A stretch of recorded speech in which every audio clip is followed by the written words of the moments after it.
माननीय मुख्यमंत्री महोदयांनी या संदर्भात मीटिंग झाल्यानंतर बाईट दिलेली आहे। सर्व बँकांना इन्स्ट्रक्शन दिलेले आहेत, कुठल्याही पद्धतीची वसुली करायची नाही आहे आणि त्याचबरोबर सर्वांना सरसकट पंचनाम्या होण्याच्या आधी सुद्धा मदत दिली गेली जाईल असं सांगितलेलं आहे आणि पंचनामे सुद्धा करण्याच्या दृष्टिकोनातून कुठलीही आडकाठी होऊ नये। मोबाईलवरून ड्रोनवरून जरी शूटिंग करून पंचनामे केले तरी ते ग्राह्य धरले जातील आणि मोठ्या प्रमाणात मदत होईल। आज सुद्धा मंगळवार आहे, कॅबिनेटची बैठक आहे, आज सुद्धा मोठी मदत घोषणा पॅकेज जाहीर होईल असं मला अपेक्षित आहे। तर केंद्र सरकारकडून ज्यावेळी अतिवृष्टी झाली, सन्माननीय मुख्यमंत्री आणि उपमुख्यमंत्री महोदयांनी दौरा केल्या 2243 कोटी रुपये घोषित केले, जाहीर केले आणि ते खात्यावर जवळजवळ 80% लोकांच्या खात्यावर ते पैसेही 5000 रुपयाप्रमाणे पोहोचलेले आहेत। उर्वरित लोकांच्या खात्यावर पैसे ट्रान्सफर करण्याचं काम सुरू आहे। तातडीनं सन्माननीय मुख्यमंत्री महोदय दिल्लीला जाऊन प्रधानमंत्री महोदयांना भेटून जी भयावह परिस्थिती निर्माण झालेली आहे त्याचा सगळा आढावा दिलेला आहे। त्याचे काही आकडेवारी सुद्धा त्यांनी मांडली असेल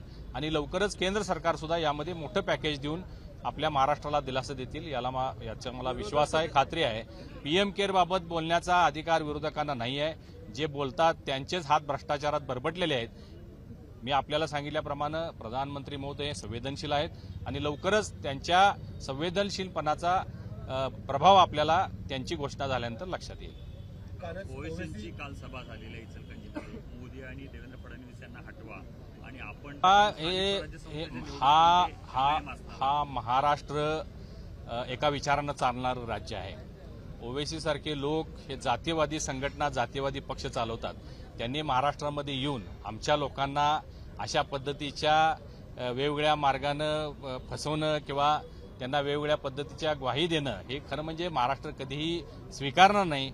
महाराष्ट्रामध्ये त्यांची कसलीही कुठल्याही पद्धतीचं साधं ग्रामपंचायतीला सुद्धा खातं उघडणार नाही आणि म्हणून येऊन काहीतरी भडक वक्तव्य करायचं, लाईमलाईटमध्ये यायचं, टीव्हीवर बातम्या मोठ्या लोकांना, मोदीजींना, फडणवीस साहेबांना बोलल्यावरच आपलं चर्चा होईल या दृष्टिकोनातून ते येत आहेत। त्याकडे फार गांभीर्यानं बघण्याची आवश्यकता आहे असं मला वाटत नाही। काल पाहिलं तर कोल्हापूरचं वातावरण फार पुन्हा एकदा अशी शक्यता निर्माण झाली होती, कारण हिंदुत्वाचा तीव्र विरोध होता। मात्र त्यांनी भाषणादरम्यान अनेक असे मुद्दे उपस्थित केले की त्यांनी हिंदुत्व त्यांना दिवसलेले, अगदी खालच्या स्तराला जाऊन त्यांनी मी हेच सांगितलं, हा महाराष्ट्र संस्कृत महाराष्ट्र आहे, विचारानं चालणारं राज्य आहे।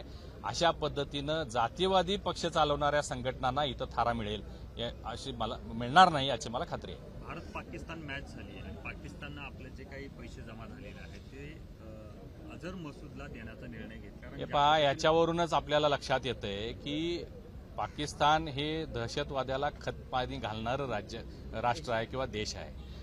म्हणजे आपल्याला आपण जे नेहमी पुरावे शोधत असतो की कशा पद्धतीने दहशतवादाला खतपाणी घालतात, तर त्याचं एक उत्तम उदाहरण आहे।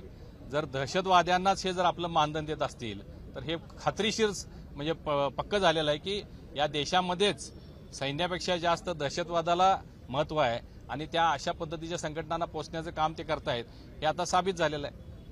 प्रापंचिक साहित्याची मदत केली, मात्र पूरग्रस्तांचा गंभीर बनलेला आहे। पुढच्या टप्प्यात काय चाऱ्याची व्यवस्था आम्ही जनावरांसाठी ओला चारा आणि पशुखाद्य याची सुद्धा आता जमवाजमव करत आहोत।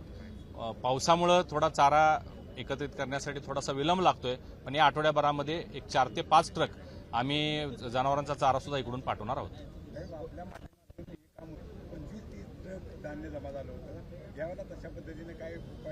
यावेळीही आम्ही आवाहन केलेलं आहे नागरिकांना। त्या 2005 साली लोकांनी आमच्याकडे मदत आणून दिली होती, आम्ही ती पोच केलेली होती आणि प्रामाणिकपणानं पोच केल्यामुळे आणखीन मदत जमा होत होती। आता सुद्धा जशी आवश्यकता असेल तसे लोक आमच्याकडे मदत भारतीय जनता पार्टीकडे आणून देऊ शकतात। आम्ही ते खात्रीशीररित्या जे कोण बाधित शेतकरी आहेत त्यांच्यापर्यंत पोहोचवण्याचा आम्ही प्रयत्न करणार आहोत। आज कॅबिनेटची बैठक आहे, मला वाटतं आपण बुधवारपर्यंत थांबलं तर तो निर्णय आपल्याला जो अपेक्षित आहे तो निर्णय आपल्याला ऐकायला मिळेल। 100% परिस्थिती वेगवेगळ्या जिल्ह्याची वेगवेगळी असू शकते, विपरीत असू शकते। ज्या पद्धतीची गरज असेल त्या पद्धतीचे JR काढले जातील आणि त्यांना मदत केली जाईल।